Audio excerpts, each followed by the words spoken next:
Stereognosis is the ability to recognize what something is without seeing it. So the basic premise of the test is that you will put something in the patient's hand, and without looking, they will feel it and be able to tell what it is.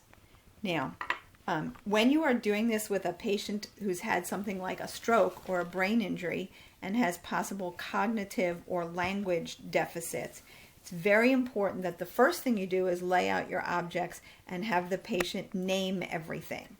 And you don't need this many objects. This is just the bag that I happen to have. But what I like to have is I like to have things that are similar. So I like often to have a safety pin and a paper clip, which are very, very similar. I like to have usually a button and a coin that are similar. But anyway, so we've got a few extra things here.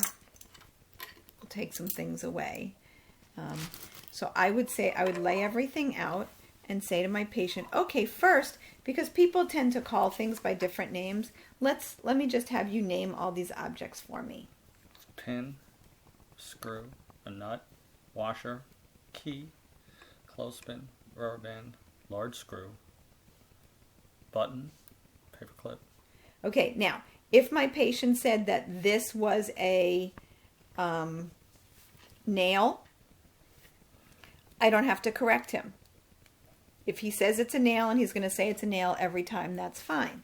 If he says this is a pinchy, that's fine, as long as every time he points to it, he says it's a pinchy. Okay, so now that the patient has seen all these objects, I'm going to take them away. Have you put your hand up on the table for now. Now what I'm going to do is I'm going to put one of these objects in your hand without you seeing it, and you're going to tell me what it is. Okay, so close your eyes. Again, you would do this with you could do it in their unaffected hand first, and then with their eyes open so they understand. Okay, now close that, feel that. Key. Key, very good. Now, if the person's hand is very weak and he's unable to close his hand, I would put the object in there and close it for him. If he was unable to even hold that closed, I might take the object, I might put it between a thumb and a finger, move it around so he can feel, like for example here, he'll feel the ridges. Okay, and you're going to try a variety of objects. You should always have at least 6 objects, preferably 8 to 10. What is that? Rubber band. Okay. Now, you don't say right or wrong afterwards. You just, after each thing, we'll say, okay, let's try this one. Button. Okay.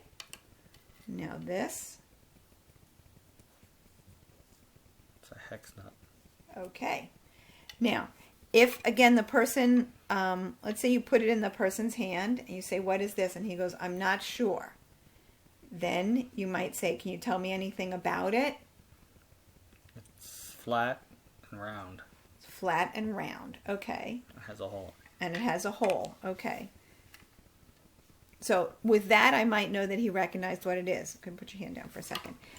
The other thing that you can do, and this is especially important if someone has language difficulties, would be to have duplicates of all of these items so that this group stays on the table.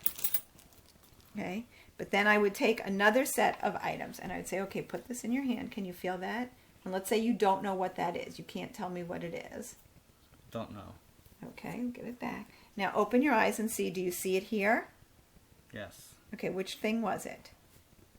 Good.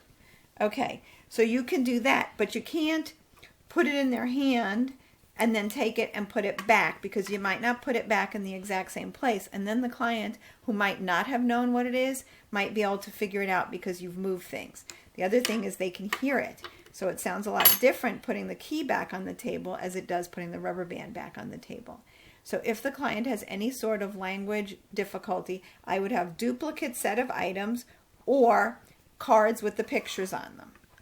And that way you make sure that you are truly testing stereognosis and not having your results tainted by a language or cognitive deficit.